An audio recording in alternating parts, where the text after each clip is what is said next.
On December 28, 2014, AirAsia Flight 8501, an Airbus A320-200 aircraft, crashed into the Java Sea off the coast of Indonesia while en route from Surabaya, Indonesia, to Singapore. The crash resulted in the deaths of all 162 passengers and crew members on board. The investigation into the crash found that the cause was a combination of factors, including errors by the flight crew, inadequate maintenance practices, and shortcomings in the regulatory oversight of the airline. The flight crew had experienced problems with the aircraft's navigation system and had attempted to reset it mid-flight. However, they had inadvertently disengaged the aircraft's autopilot system, causing the aircraft to climb steeply and stall. The crew was unable to recover the aircraft, and it crashed into the sea.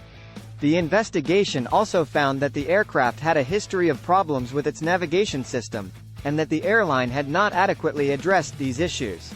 In addition, the airline had been operating the aircraft on an unauthorized route, which violated its operating certificate. The crash led to a number of safety recommendations, including improvements to pilot training and procedures, increased oversight of airline maintenance practices, and better regulation of the aviation industry.